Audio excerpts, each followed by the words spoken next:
परमात्मा ही बताते हैं, क्योंकि श्रीमद् भगवत गीता में जो गीता ज्ञान दाता है वो केवल अपने सतर की भक्ति ही बता रहा है। और पूर्ण मोक्ष यदि चाहिए अर्जुन किसी भी भक्त को, अर्जुन के माध्यम से सर्व मानव समाज को संदेश दिया गया, तो उसको चाहिए कि वो तत्वदर्शी संत की खोज करे और फिर उस परमेश्वर की शरण में जावे, उसके तत्वदर्शी संत के बताए अनुसार साधना करके उस परमेश्वर की शरण में जावे, जहाँ जाने के बाद साधक फिर लौटकर कभी संसार में नहीं आते। और गीता ज्ञानदाता अपनी सतीथि बताता है, अपना सामर्थ्य बताता है कि अर्जुन तेरे और मेरे बहुत जन्म हो चुके हैं, तू नहीं जानता मैं जानता हूँ।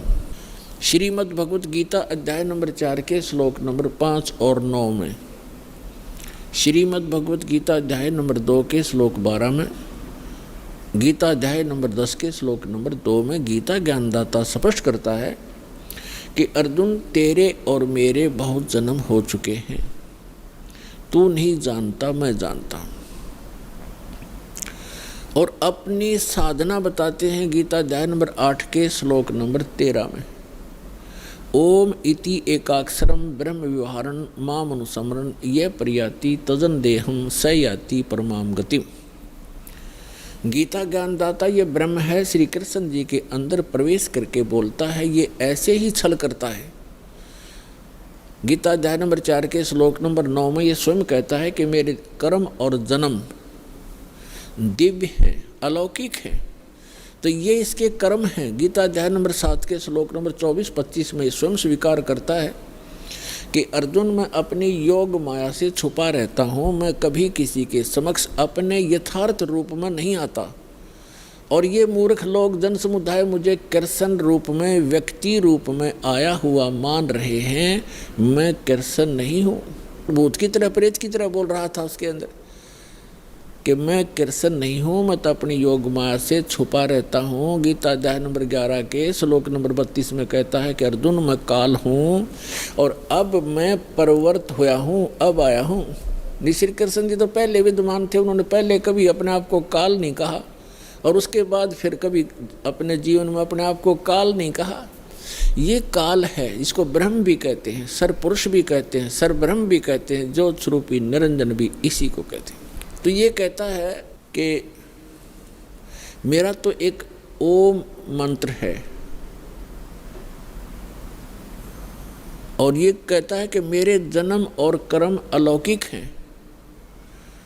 तो खुद कहता है कि मैं अपनी योग माया से छुपा रहता हूँ, मैं कभी किसी के सामने अपने यथार्थ रूप में नहीं आता।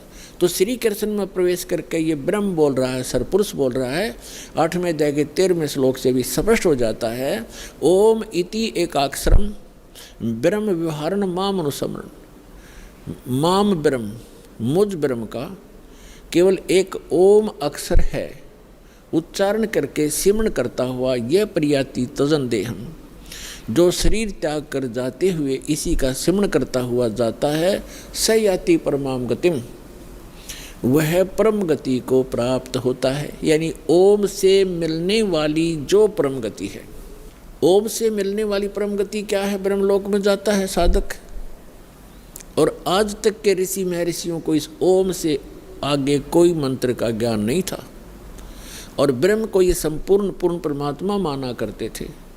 और फिर घुमा फिरा कर इन्हीं ब्रह्मा विष्णु महेश तक ही इनकी बुद्धि की सुई आकर टिक जाया करती थी, क्योंकि इनको कंप्लीट स्पिरिचुअल नॉलेज नहीं था।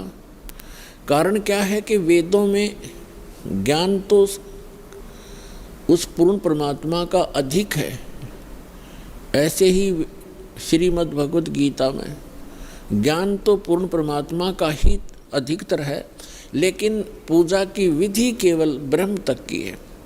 और गलती से इन ऋषि महर्षियों ने सतगुरु के अभाव से